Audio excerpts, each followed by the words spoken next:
Click the first link in the description for the best Ask Reddit content.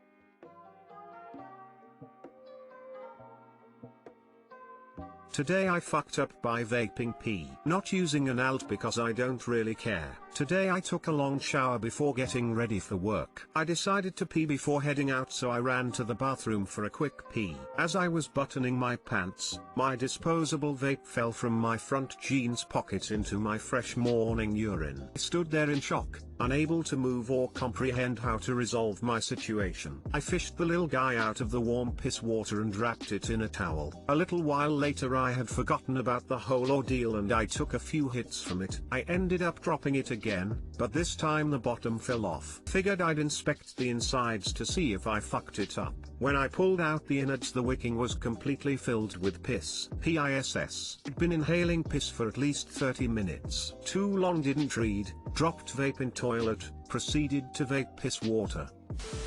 I've been waiting for this. My husband once called me into the bedroom. I go to bed later than he does, complaining about his CPAP machine. He'd been in bed with it on for at least an hour. I walk over, and he puts it up to my face and says, "WTF, why does it smell like this?" Immediately a rush of the most foul-smelling air I've ever experienced hits my face. Pull away instinctively, and gag. I look at him. He's exasperated and exhausted. I look beside the bed. He keeps the distilled water he fills it with there. Only, he also keeps an empty gallon to piss in, and he'd used the wrong one. He was paping his own piss for at least an hour without knowing why. I instantly burst out into uncontrollable laughter. For like 10 minutes, I couldn't breathe. From then on out, it was known as the PPAP. He keeps a bottle by the bed to pee in. Is it necessary for me to vape my own urine? No, but I do it anyway, because it's sterile, and I like the taste. What is sad is the fact you are so addicted you didn't even taste/smell the difference. Addiction is sad.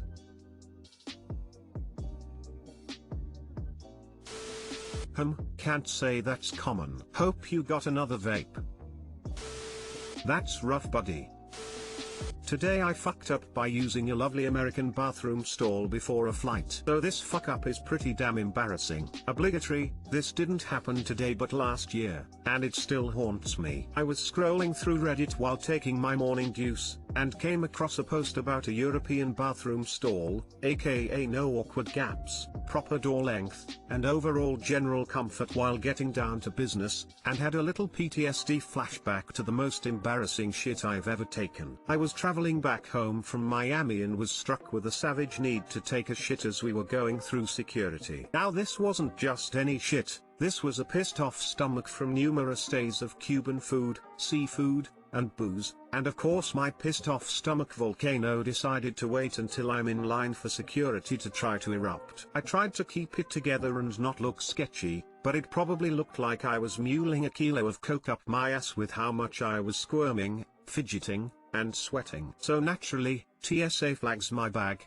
thus delaying the inevitable eruption. I finally get through security and book it to the nearest bathroom, and lo and behold, there's a line for the stalls. I'm about to explode, so I book it to the next bathroom, and what do you know, another fucking line. Guess I wasn't the only one suffering from the Cuban runs. Luckily this line was only 2 people deep, so I decide to wait it out. After a few excruciating minutes, my time to shine has finally arrived and a stall opens up. And just my luck, it's the dead middle stall, but I don't think twice about it and drop tro to carry out my business. Everything is flowing and I'm starting to relax and feel a whole lot better. However, the entire time I'm in there, there's a steady flow of people going in and out of the surrounding stalls, and slamming the doors behind them. Every time someone shut one of the doors, the entire row of stalls shook and my door would come unlocked and start to open because of the huge gaps that caused the door to be flimsy. Luckily, with my vast experience of shitty American bathroom stalls, I'm prepared for this outcome and was able to grab the door before it swung open with me mid-shit for the whole line to see. Now this in itself was a challenge since there was a fucking 5-foot gap between the toilet and the door. Who the fuck needs 5 feet of leg space for a shit? Anyways, I'm almost finished with my business and feeling much more relaxed, when I decide to make one final push before my flight. Now here's the fuck up. I'm in the middle of forcing out one last push, when someone slams their door shut and causes mine to swing open. So now I'm staring at a line of weary travelers waiting for a stall to open, and they're all staring at me right in the face as I'm mid-juice and probably look like I'm pushing out a baby. Face scrunched, veins popping. You guys know the look. Absolutely letting loose. The floodgates have reopened. Without even thinking, I spring up to shut the door like I'd been doing. None of those assholes in line knew what to do as they were just all staring at me horrified.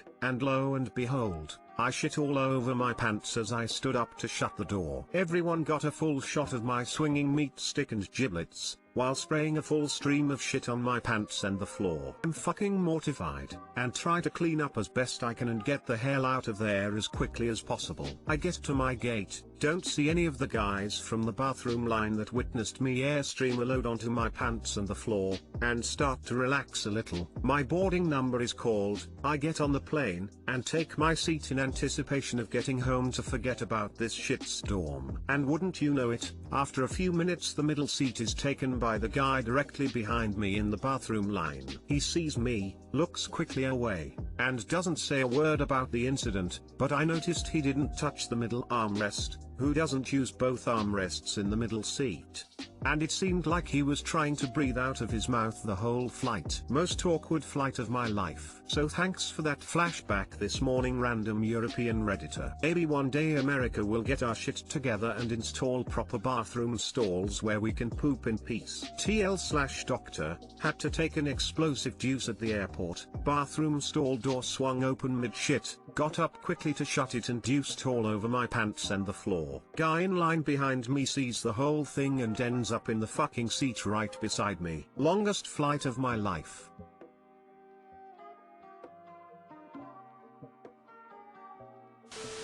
Lol. You should have stuck out your hand to shake and introduce yourself to your roommate. Wish I'd thought of that. He was literally at the front of the line of people waiting and could have helped me shut the door. Instead I had to get up and underwear waddle to the door while shitting on my pants and the floor with the boys hanging out. On second thought, I blame him for this. I just always keep the door open. It avoids this problem from ever happening, and forcing uncomfortable prolonged eye contact with passing strangers asserts dominance. Or a better man than me. I prefer peace and no eye contact while shitting. Unless it's my dogs. They're cool to lock eyes with me while shitting, since apparently that's what dogs do. Only two possible greetings: nice to see you again, or, well, hello there. Should have went with the former, and graciously extended my hand for a handshake, all while uncomfortably locking eyes with him again. Did you get to clean new pants or did you stink out the plane? I definitely washed them in the sink as best I could. Thank God they were black gym shorts and easy to clean. It also would have looked like I pissed myself if they weren't black, so it really could have been worse. I actually thought I was in the clear until that son of bitch who locked eyes with me while I was shitting and waddling to the shut the door, sat down right next to me. Today I fucked up by letting pregnant woman sit on my seat on a bus and came late to work. So this actually happened yesterday, but I still feel the cringe and anxiousness. Went to my work as usual, and as usual, the bus was crowded. On one stop a young woman gets in with her husband/boyfriend. She was definitely not fat, but she had a bigger belly, but not a typical fat belly, but nice and round as pregnant women have. As soon as she gets into the bus I stand up, point my hand on my seat and, loudly because we have to wear masks due to COVID, said, "Please madam, sit." It was totally obvious that I am letting her sit because she is pregnant, because my stupid ass was looking at her belly the whole time. And then it happened. She instantly turned red and said, "But I am not pregnant." I froze. Her husband/BF start laughing. A guy next to me start laughing, not out loud, but I saw it on his eyes. I started to sweat like crazy. I wanted to vanish into another dimension. I was only able to say, "Sorry, I thought you were." And I instantly regret that, as she reacted with, "Why?" I panicked. I said I don't know, and got off the bus as it meanwhile stopped in bus stop. Then I had to wait another 15 to 20 minutes for another bus and came late to work. Too long didn't read. I thought fat woman is pregnant and let her sit. As the truth was revealed I panicked and got off the bus and had to wait for next one. Next time just cover with something like doesn't matter, just trying to be chivalrous. Or you must be exhausted after eating all those chicken nuggets. Someone offered my mom a seat when she was younger but she wasn't pregnant. She decided that pretending to be pregnant and thank the person for their kindness would save them both from embarrassment, so that's what she did. My mom heard someone on the bus say make room for the pregnant lady, so that's what made her decide to lose weight.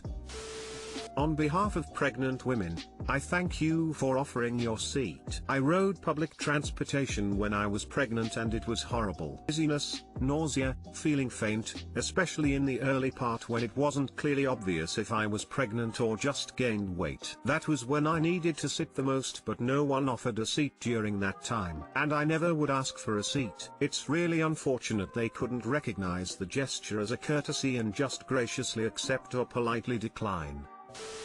I was chatting with a co-worker, who was not pregnant, when another co-worker approached and said, "Ooh, when's the baby due?" while proceeding to rub the lady's belly. "I'm not pregnant," was all she could say before pulling away from the groping hands. Groping co-worker just said something like, "Someone told me you were," and slinked away.